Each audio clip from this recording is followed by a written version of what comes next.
आज हम लोग पढ़ने वाले हैं, ठीक है, प्योर रोलिंग, ठीक है, प्योर रोलिंग। तो प्योर रोलिंग का थोड़ा सा जस्ट डेफिनेशन कल हम बताए थे, बट फिर भी वापस से मैं एक बार बेसिक डेफिनेशन से स्टार्ट करूंगा। तो देखो प्योर रोलिंग क्या है, प्योर रोलिंग के डेफिनेशन का बात करें तो बेसिकली सीआरटीएम का स्पेशल केस है। अगर तुम्हें सीआरटीएम का एनालिसिस करने आता है, जो कि सीख लियो अभी तक, वो तुम पूरा पूरा यहाँ पे अप्लाई कर सकते हो, पूरा पूरा अप्लाई कर सकते हो। जस्ट एक एडिशनल कंडीशन यहाँ पे आ जाएगा डेफिनेशन से। तो पहले इसका डेफिनेशन देखते हैं, क्या इसका डेफिनेशन बोलते हैं।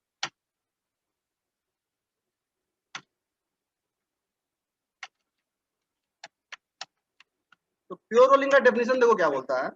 पहला तो ये चीज, यह एक स्पेशल केस है सीआरटीएम का, पहले वो लिख लेता हूँ।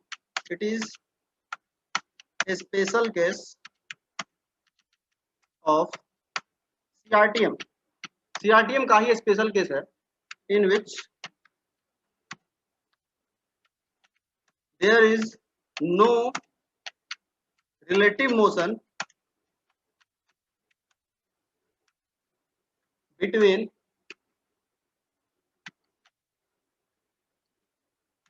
the point of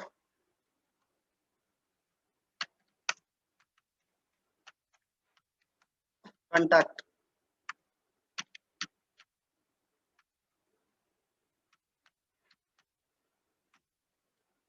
ये सिंपल सीआरटीएम ही है। सीआरटीएम तुम जान रहे हो, घूम भी रहा है और आगे ही भाग रहा है, ट्रांसलेट भी कर रहा है, रोटेट भी कर रहा है। उसी में जस्ट एक एडिशनल अगर कंडीशन तुम्हें यह मिल जाए, जैसे मान लो पहले सीआरटीएम का हम लोग सीन बना लेते हैं, जो कि हमेशा से बनाते हैं, इसलिए 5-6 लेक्चर से यही कर रहे हैं। मान लो ये कोई ऑब्जेक्ट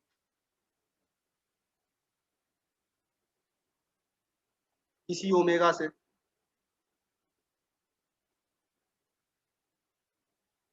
सेंटर ऑफ मास का वेलोसिटी तुम्हें दे रखा है डीसीएम,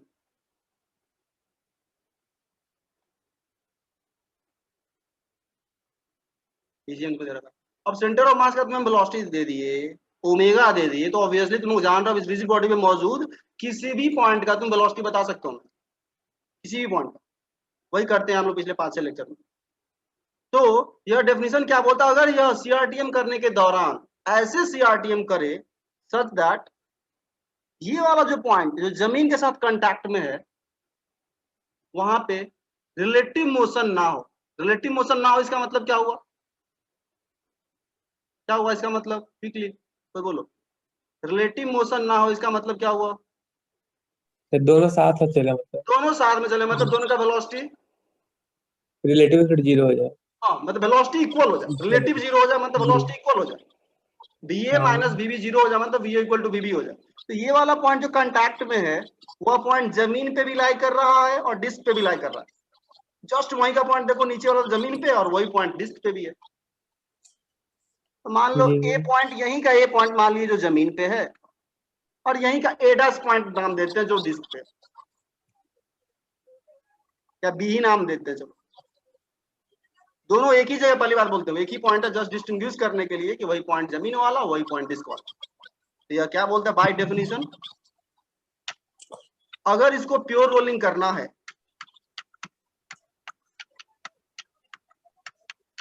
तो बी पॉइंट वहां का जो डिस्क पे है उसका वेलोसिटी इज इक्वल टू जमीन वाले पॉइंट का वेलोसिटी होना चाहिए। For pure rolling v of b, velocity of b is equal to velocity of point a।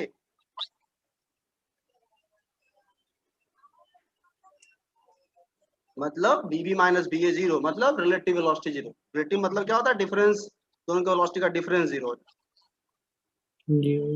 अब तुम जान रहे हो कि भाई ये पॉइंट जमीन पे है, तो जमीन तो मूव कर नहीं रहा है, जमीन तो मूव कर नहीं रहा है, जमीन को लोग जनरली एट रेस्ट ही मान के चलते हैं अगर वो ग्राउंड है तो बी ए जीरो हो गया, अज्यूमिंग दैट जो ग्राउंड है वो फिक्स्ड है। ठीक है, हम लोग अज्यूम कर रहे हैं कि नीचे वाला सरफेस जो है वो फिक्स्ड है।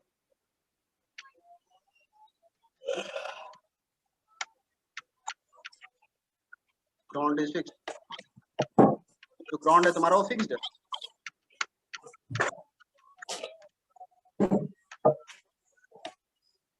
बी पॉइंट का वेलोसिटी अगर तुम्हें सेंटर ऑफ मास का वेलोसिटी दे रखे तो निकाल सकते हो क्या?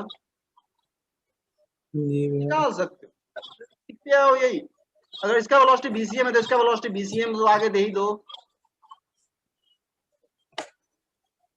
और क्या होगा वेलोसिटी को क्या मिलेगा? आर ओमेगा ये पीछे मिलेगा, क्योंकि ये डिस्टेंस आर है, सर्कुलर मोशन वाला वेलोसिटी आर टाइम्स ओमेगा। तो बी पॉइंट का वेलोसिटी मेरे पास आया बीसीएम माइनस आर ओमेगा।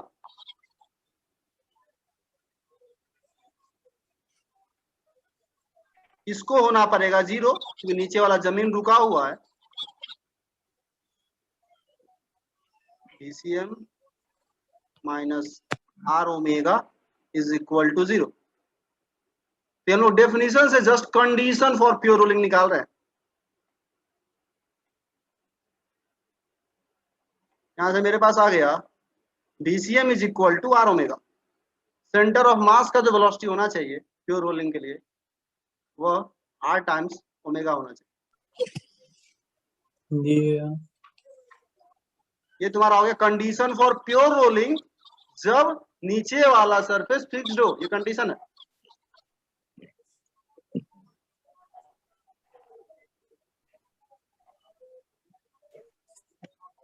इसी को बोला जाता है condition for pure rolling.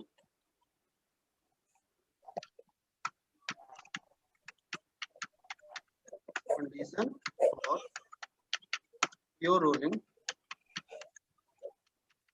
Pure rolling on fixed surface.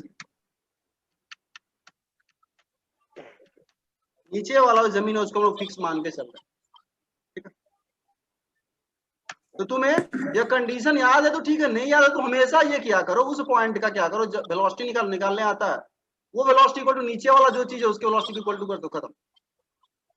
हमेशा ये तुम करना, क्योंकि कंडीशन चेंज हो सकता है। अगर नीचे वाला चीज मूवेबल हो तो फिर तुम्हें VCM minus are omega equal to जो नीचे वाला चीज का वेलोसिटी है वो लेना पड़ेगा। वो हम आगे डील कर लेंगे जब नीचे वाला सरफेस इज मूविंग है।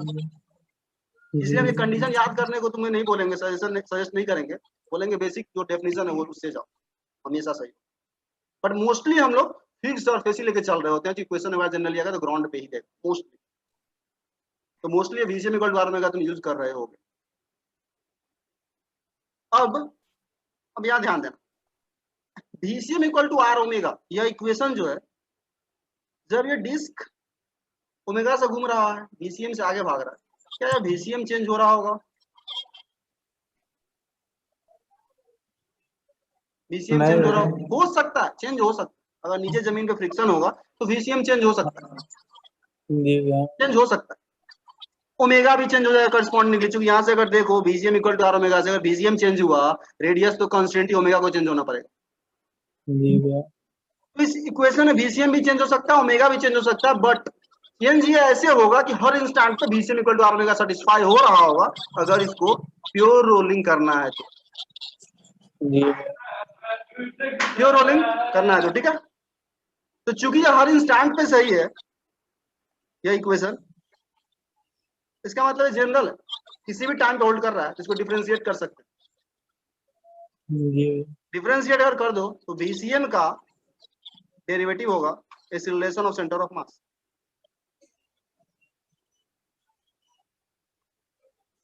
इज इक्वल टू, रेडियस तो कांस्टेंट है तो वो डिफरेंशिएशन में बाहर आ जाएगा।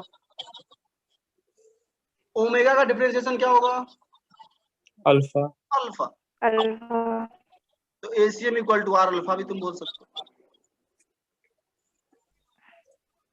वापस से हम ये बात बोल दें कि VCM equal to are omega, क्योंकि हर इंस्टेंट पे होल्ड कर रहा है इसीलिए डिफरेंशिएट कर रहे हैं। डिफरेंशिएशन किसी एक पार्टिकुलर इंस्टेंट के लिए तुम नहीं कर सकते हो, जनरल एक्सप्रेशन आया उसको डिफरेंशिएट कर सकते हो। चूंकि VCM equal to are omega हर इंस्टेंट पे होल्ड कर रहा होगा इसीलिए हम उसको डिफरेंशिएट कर सकते हैं, इसलिए पहले बोल दिया। तो ACM equal to are alpha ही बोला जाता है और यूज हम लोग किया करेंगे आगे जब क्वेश्चन वगैरह सॉल्व करेंगे। बेसिक क्या है, रिलेटिव मोशन नहीं हो रहा है at the point of contact, बात खत्म, ठीक है। Pure rolling of definition explain कर दिए। जब सरफेस नीचे वाला फिक्स्ड है, मूव कर रहा होगा सरफेस फिर भी कोई फर्क नहीं पड़ता है हमको, वहां का वेलोसिटी निकालेंगे इक्वल टू नीचे वाला वेलोसिटी कर देंगे।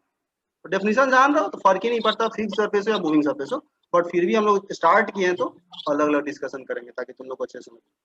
देख लो अभी फिक्स सरफेस वाला मान के चले, कुछ इसमें डिस्कशन करना है तो कर सकते हो, पूछना हो तो पूछो।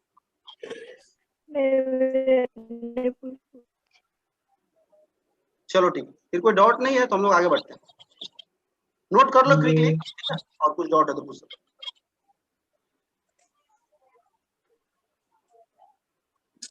ये कर ली नोट।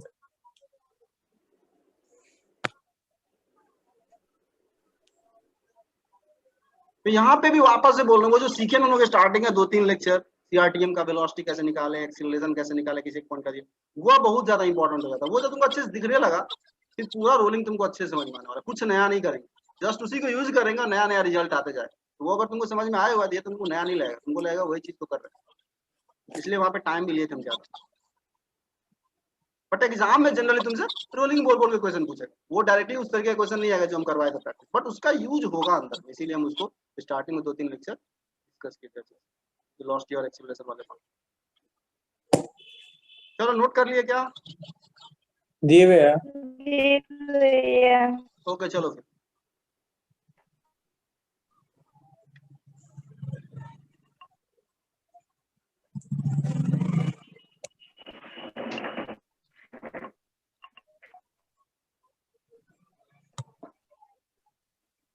चलो ठीक है, तो अब हम लोग सेकंड केस कंसिडर करेंगे, जब कोई चीज रोल कर रहा है बट जिस चीज पे वो रोल कर रहा है नीचे वाला बॉटम सरफेस जो है उसका, तो वो भी खुद मूव कर रहा है। जी भैया। अभी जस्ट डेफिनेशन कर रहा है, ठीक सरफेस के लिए डेफिनेशन समझ लिए, वहां से कुछ कंक्लूजन आया, इक्वेशन आया, उसी तरह उसके लिए भी करने वाला।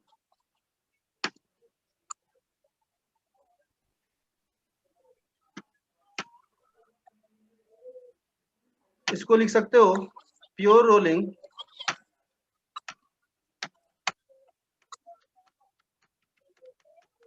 Over moving surface.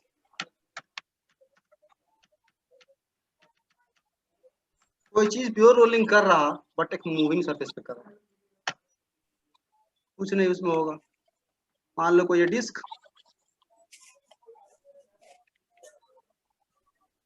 ये इसके नीचे जिस चीज पे रोल कर रहा है वह मान लो कोई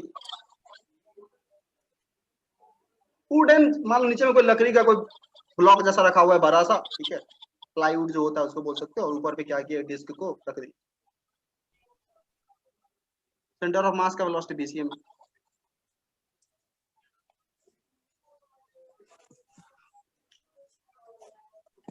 ओमेगा एंटी क्लॉकवाइज लेना, जानबूझ कर हम ले रहे हैं, ठीक है। और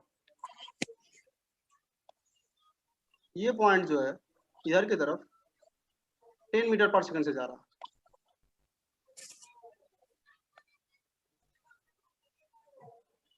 है, नीचे जो चीज रखा हुआ है वो खुद भी 10 से भाग रहा है, और जो डिस्क का बीसीएम ओमेगा तुम्हें दे रखा है, ठीक है। क्वेश्चन है, मान लो बीसीएम तुम्हें दे दिया गया, छोड़ो अभी ये समझ लिखते हैं। ये तुम्हें दे रखा है, तुम्हें बोला गया बीसीएम ओमेगा में रिलेशन बताओ क्या होल्ड करेगा यदि यह डिस्क या जो भी बॉडी है रिजिड बॉडी वो प्योर रोलिंग कर रहा है इस नीचे वाले सरफेस पे जो कि खुद मूव कर रहा है, खुद ही मूविंग है, ये खुद ही मूव कर रहा है 10 मीटर पर सेकंड। नॉर्मल जमीन जैसा नहीं है, जमीन रुका हुआ है, नीचे में कोई ऐसा चीज जो खुद भी मूव कर रहा है, और उस पर एक डिस्क है जो खुद ओमेगा और बीसीएम से भाग। तो तुम्हें कुछ नहीं करना, जो पॉइंट इसके कांटेक्ट में बाय डेफिनेशन उस पॉइंट का वेलोसिटी निकालो। इस पॉइंट का वेलोसिटी बताओ क्या होगा, तुम लोग को बताना। ये सेंटर ऑफ मास और ये पी भैया point of VCM plus r omega होगा। क्या हो जाएगा?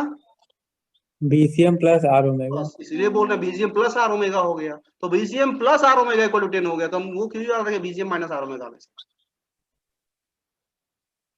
यहाँ जी पे क्या हो भैया। गया बीसीएम, और चूंकि एंटी क्लॉकवाइज है तो बीसीएम इधर मिलेगा, आर ओमेगा भी इधर ही मिलेगा। ये तुम लोग को पिछले लेक्चर जाके क्लियर करना है, अगर नहीं क्लियर है किसी को। जी भैया आप क्लियर। हाँ तो एंटी क्लॉकवाइज क्लॉकवाइज वाला तुमको क्लियर होना ही चाहिए, ये तो बार बार मिस्टेक होगा सामने में।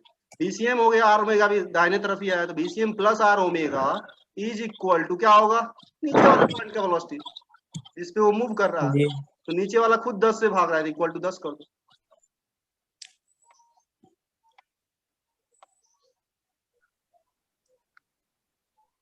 तो देखो इक्वेशन तुम्हारे पास क्या आ गया, VCM plus r omega equal to 10। ये माइनस प्लस कुछ भी हो सकता है, डिपेंड करेगा कैसा सीन है, इसलिए बोल रहे हैं तुम्हें डेफिनेशन पे जाना है। पॉइंट ऑफ कांटेक्ट का वेलोसिटी इज इक्वल टू जिस सरफेस पे रखा हो उसका रिलेटिव वेलोसिटी जीरो होता है। बात करते हैं रोलिंग का कंडीशन यही है, डेफिनेशन यही है। अब उसी से हम लोग अलग अलग इक्वेशन निकाल के बोलते हैं v equal to are omega या इक्वल टू आर अल्फा जो। अब इसको अगर जस्ट हम डिफरेंशिएट कर दे क्या आएगा इक्वेशन, v का डिफरेंशिएशन करोगे तो acceleration of centre of mass. जी भैया। अच्छा एक्सीलरेशन के टर्म में निकालना चाहते हो तो प्लस r तो कांस्टेंट है तो वो बाहर आ जाएगा डिफरेंशिएशन के, ओमेगा का डिफरेंशिएशन क्या हो जाएगा alpha acceleration is equal to zero. Alpha 10 का डिफरेंशिएशन जीरो, कांस्टेंट का डिफरेंशिएशन जीरो, यहां से आ रहा ACM equal to minus R alpha condition.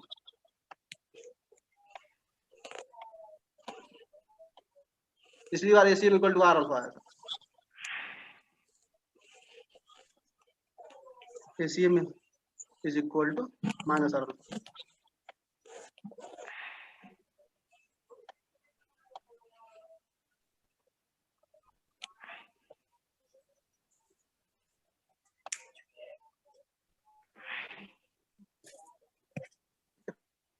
तो नया कुछ नहीं कर रहा, इक्वेशन इधर उधर हो सकता है, प्लस माइनस इंटरचेंज हो सकता है, ठीक है, वो डिपेंड करेगा कैसे ओमेगा वगैरह दिया है, इसलिए तुमको बेसिक से जाना है।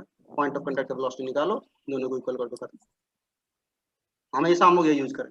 अच्छा तुम प्रैक्टिस में हो जाता तो इसमें तुमको टाइम नहीं लगता, तुम डायरेक्टली ओरली देख लोगे क्या एक तरफ आ रहा है अपोजिट आ रहा है।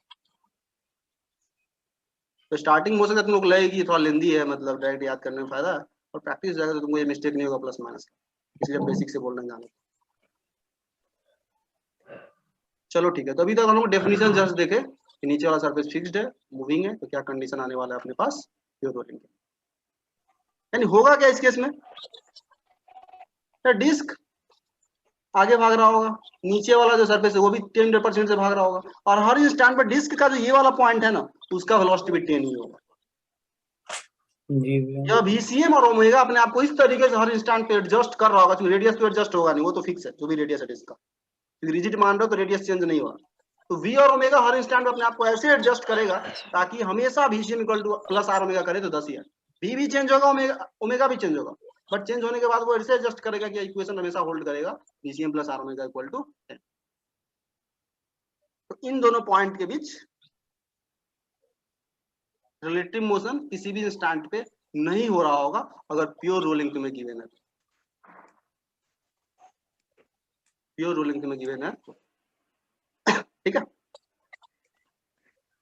तो डेफिनेशन हम एक्सप्लेन कर दिए दोनों ही केस के लिए, फिक्स्ड सरफेस के लिए भी और मूविंग सरफेस के लिए, ठीक है। अब जस्ट ये तुम लोग से पूछे, तुम लोग को बताना है इस पॉइंट पे दोनों कांटेक्ट में है तो ऑब्वियसली फ्रिक्शन होगा, तो फ्रिक्शन लग ही रहा होगा, फ्रिक्शन लग रहा होगा, जी फ्रिक्शन लग रहा होगा। या डिस्क आगे भाग रहा है, कौन सा फ्रिक्शन लग रहा होगा, स्टैटिक फ्रिक्शन या काइनेटिक फ्रिक्शन?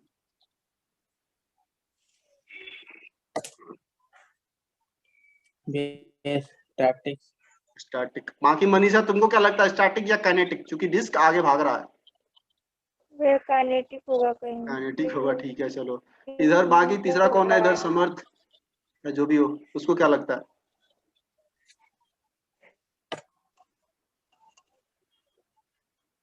स्टैटिक फ्रिक्शन लगेगा, मूव तो कर रहा है लेकिन उस पॉइंट के बीच रिलेटिव मोशन नहीं हो रहा है ना। जी जब रिलेटिव मोशन आता है तब काइनेटिक फ्रिक्शन लगता है, सीधा मोशन से नहीं आता है काइनेटिक फ्रिक्शन। जी रिलेटिव मोशन के केस में आता है काइनेटिक फ्रिक्शन, बट यहाँ पे रिलेटिव मोशन नहीं है, ये दोनों पॉइंट हमेशा 10-10 पे, 10-10 मतलब रिलेटिव वेलोसिटी जीरो, क्यों लाएगा काइनेटिक फ्रिक्शन? काइनेटिक फ्रिक्शन तब लगता है जब रिलेटिव मोशन हो रहा हो, इसलिए रोलिंग के केस में हमेशा जब भी रोलिंग होगा स्टैटिक फ्रिक्शन ही लगेगा। लिख सकते हो, जस्ट पॉइंट खुद से लिख लो तुम लोग। हमेशा प्योर रोलिंग हो रहा मतलब रिलेटिव मोशन नहीं हो रहा मतलब स्टैटिक ही लगेगा। In case of pure rolling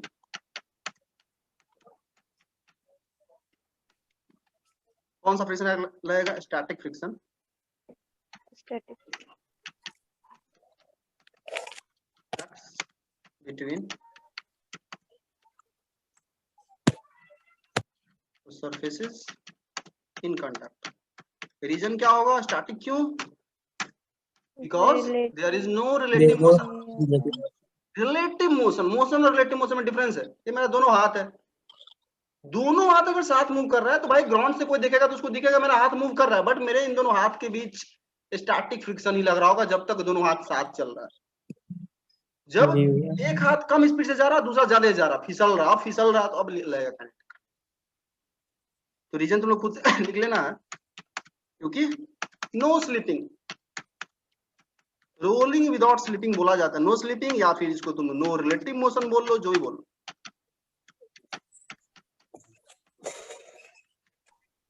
surfaces in contact को ध्यान रखो, हमेशा स्टैटिक फ्रिक्शन रहे। जब में क्वेश्चन हम लोग करेंगे तो फ्रिक्शन कितना लग रहा है, अब यहाँ पे फ्रिक्शन लगेगा तो फ्रिक्शन आगे लगेगा या पीछे लगेगा, मान लो यहाँ पे इस पॉइंट पे फ्रिक्शन जो लगेगा डिस्क पे वो किधर लगेगा, आगे लगेगा या पीछे लगेगा, वो सब निकालना सीखेंगे हम लोग। फ्रिक्शन किधर लग रहा है, कितना लग रहा है, direction of friction in case of rolling वगैरह वगैरह सारा करेंगे। तो बहुत ईजी होने वाला है तुमको बेसिक क्लियर है। उसके बाद में कुछ नहीं, f equal to m a वगैरह ही लगाना होगा, टॉर्क इक्वल टू अल्फा बस। तो मतलब जो बोले थ्योरेटिकली बोले तैयार हो जाएगा, तुम सीआरटीएम पढ़े वहीं पे रोटेशन खत्म हो जाएगा, एटलीस्ट थ्योरेटिकली बोल रहे। क्वेश्चन का लेवल तो बनाने वाले पे डिपेंड करेगा, वो अलग बात है, पर थ्योरेटिकली तुम्हारा सीआरटीएम का थ्योरी पढ़ लिया मतलब तुम्हारा खत्म हो गया, रोटेशन खत्म हो गया। कुछ नया थ्योरी तुम नहीं पढ़ने वाले हो, उन्हीं का एप्लीकेशन जो तुम पहले पढ़े। नोट कर लो, कुछ पूछना है तो पूछ लो, और नहीं तो आगे बढ़ेंगे। एंगुलर मोमेंटम और काइनेटिक एनर्जी का फॉर्मूला इसके से भी निकालने वाले हैं, कुछ नया नहीं आएगा, जो पढ़े थे वही लगा। नोट कर लिया होगा, वैसे यार प्रोड्यूस होने लगता है, पता नहीं बहुत ज्यादा इको जैसा प्रोड्यूस होने लगता है कभी कभी। चलो ठीक है, तो हम लोग angular momentum and kinetic energy का expression in case of pure rolling.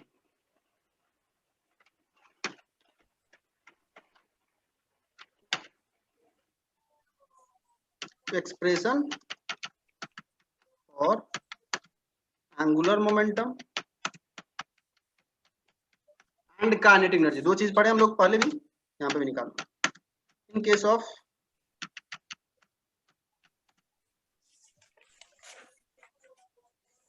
Pure rolling, इसको स्टार्ट करने से पहले जस्ट एक इजी क्वेश्चन हम लोग कर लेते हैं, just definition of pure rolling. अभी इस टॉपिक पे नहीं जा रहे हम लोग, ये जो भी एंगुलर मोमेंटम का जस्ट बेसिक क्लियर करने के लिए।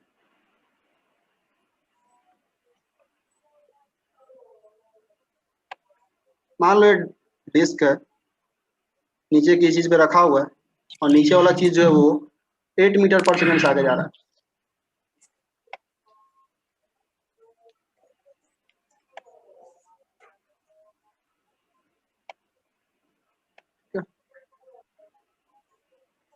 सेंटर ऑफ मास का तुम्हें वेलोसिटी दे रखा है 6 मीटर पर सेकंड।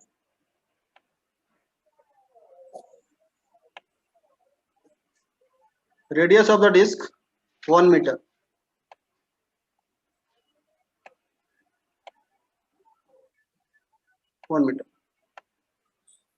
तुमसे बोला गया ओमेगा का वैल्यू क्या हो सच दैट यह डिस्क प्योर रोलिंग कर पाए।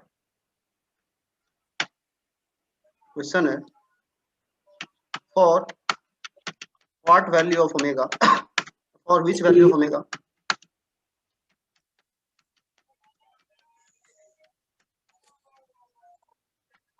The disc will undergo pure rolling।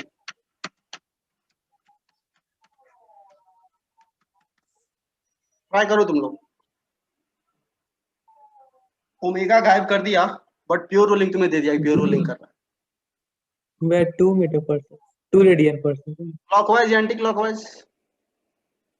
मेरा तुम्हें ओमेगा जिधर मानना उधर मान लो, ठीक है, नेगेटिव आएगा तो समझ जाना उसका उल्टा होगा। तो तुम बिल्कुल सही, आंसर तुम्हारा बिल्कुल सही है, बट सेंस बताओ क्लॉकवाइज एंटी क्लॉकवाइज? ओमेगा ये बताओ। मान लेते हैं हम ओमेगा क्लॉकवाइज, कोई दिक्कत नहीं है, मान लेते हैं, हमें जैसे मानना वैसे मान लेंगे। नेगेटिव आएगा तो समझ जाएंगे उल्टा ओमेगा, हम गलत मान लिए। तब ये बताओ इस पॉइंट का वेलोसिटी कितना होगा ओमेगा क्लॉकवाइज माने तो? 6 आगे हो जाएगा जी रेडियस 1 है तो आर ओमेगा वाला वेलोसिटी भी दोगे, पीछे की तरफ आएगा क्लॉकवाइज में। आर ओमेगा करोगे तो 1 इंटू ओमेगा, तो 1 इंटू ओमेगा पीछे, यानी ओमेगा पीछे आ जाएगा, 1 इंटू ओमेगा, 1 ओमेगा। तो इस पॉइंट का वेलोसिटी हो गया 6 माइनस 1 ओमेगा इक्वल टू 8 कर दो। 6 माइनस 1 ओमेगा मतलब ओमेगा इज इक्वल टू 8। यहां से ओमेगा आ रहा है -2, मतलब हम जो ओमेगा माने हैं उसका उल्टा सेंस होगा।